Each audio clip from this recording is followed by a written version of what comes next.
La llamada de Cthulhu de Lovecraft por H.D.P. Escrito de verano 1926.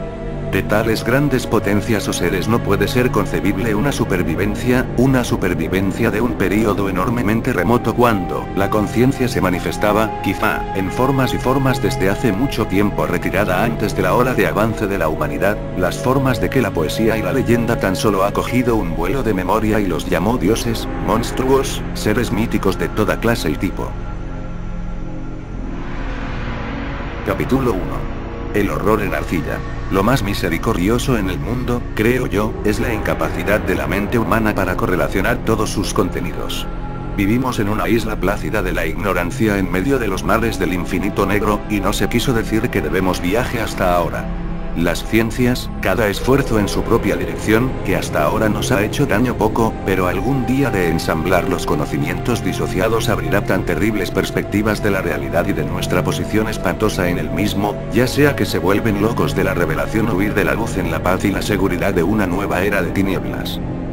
Teósofos han adivinado la grandeza imponente del ciclo cósmico en el que nuestro mundo y la forma humana incidentes transitorios.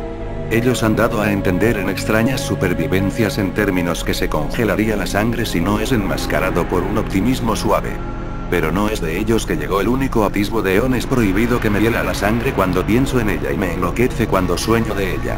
Esa visión, como todos los atisbos miedo de la verdad, brillaron a partir de un empalme accidental en común de cosas separadas, en este caso un tema viejo periódico y las notas de un profesor muerto.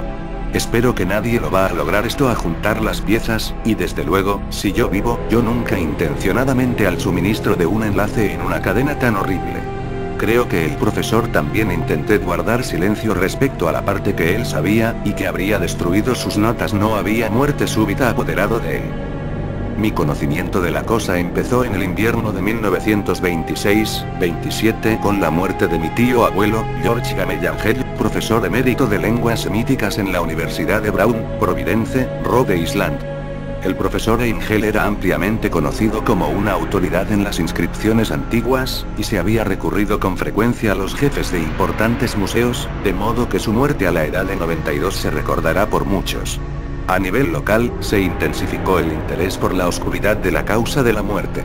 El profesor había sido herido, mientras regresaba de la embarcación Newport, cayendo de repente, como dijeron los testigos, después de haber sido empujada por un negro de aspecto náuticas que habían venido de uno de los tribunales oscura que era en la ladera escarpada que formaba un atajo de la frente al mar con el fallecido en su casa en Williams Street. Los médicos no pudieron encontrar ningún trastorno visible, pero llegó a la conclusión tras el debate de perplejos de que alguna lesión oscura del corazón, provocada por el ascenso a paso ligero de tan empinada de una colina por un hombre para personas de edad avanzada, fue el responsable para el final. En ese momento yo no veía ninguna razón para disentir de esta afirmación, pero últimamente me inclino a pensar, y más de asombro. Como heredero de mi tío abuelo y albacea, ya que murió un viudo sin hijos, se esperaba que van sobre sus papeles con cierta minuciosidad, y para ello trasladó su conjunto de archivos y cajas a mi casa en Boston. Gran parte del material que yo sé correlación a posterior publicada por la Sociedad Americana de Arqueología, pero había una caja que me pareció sumamente enigmática, y que me sentí mucho aversión de mostrar a otros ojos.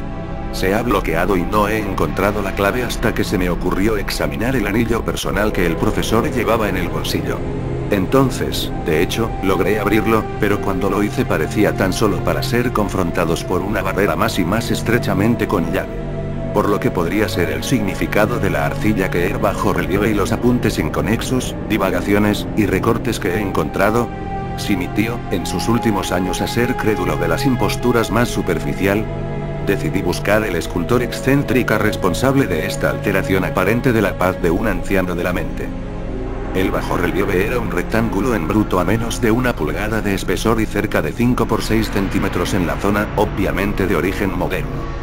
Sus diseños, sin embargo, estaban lejos de la moderna en la atmósfera y la sugerencia, porque, a pesar de los caprichos del cubismo y el futurismo son muchas y muy salvaje, no suelen reproducir esa críptica regularidad que se esconde por escrito prehistóricos.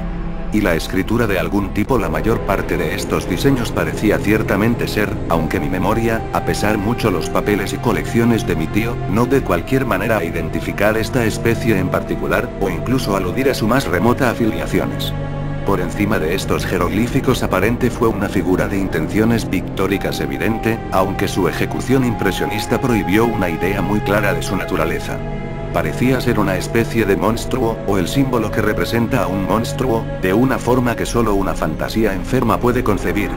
Si digo que mi imaginación un tanto extravagante excedió imágenes simultáneas de un pulpo, un dragón, y una caricatura humana, no voy a ser infiel al espíritu de la cosa. Una pulposa, la cabeza coronada con tentáculos, un cuerpo grotesco y escamosa, con alas rudimentarias, pero era el esquema general del conjunto que hizo más chocante espantoso. Detrás de la figura era una vaga sugerencia de un fondo arquitectónico cíclope. El escrito que acompaña a esta peculiaridad fue, aparte de un montón de recortes de prensa, en la mano más recientes del profesor Ángel, y no tenía pretensiones de estilo literario. Lo que parecía ser el principal documento se titulaba Cthulhu Cult en caracteres impresos con esmero para evitar la interpretación errónea de una palabra tan inaudita. Este manuscrito fue dividido en dos secciones, la primera de las cuales se dirigía a 1925, Sueño y sueño de trabajo de Wilcox, 7 St. Thomas, Providence, RI, y la segunda, la narración del inspector John R. Legrasse, 121 Bienville St. Nueva Orleans, Luisiana, en 1908 ASMTG. Nota sobre la misma, y de cuenta web profesor.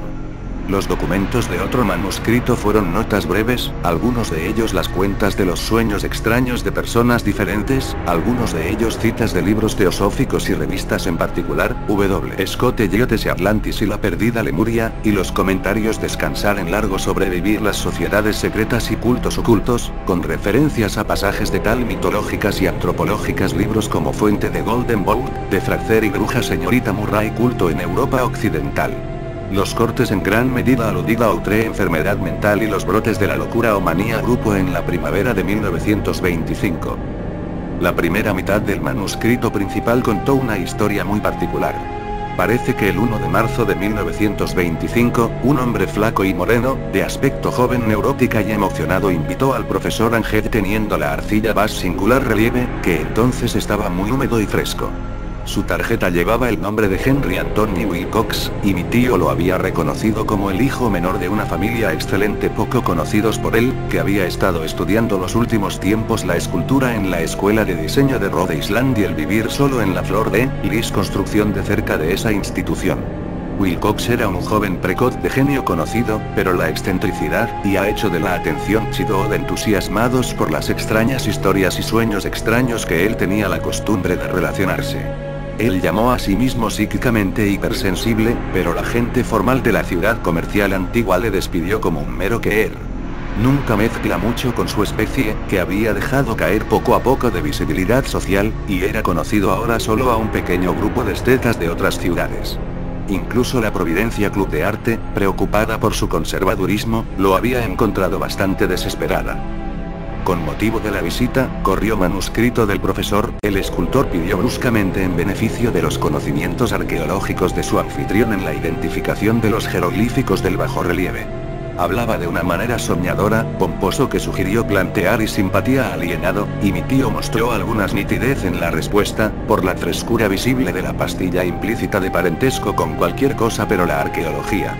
Dúplica joven Wilcox, que impresionó a mi tío lo suficiente como para hacerle recordar y grabarlo pie de la letra, era de un elenco fantástico poético que debe haber caracterizado su conversación conjunto, y que desde entonces he encontrado muy característica de él.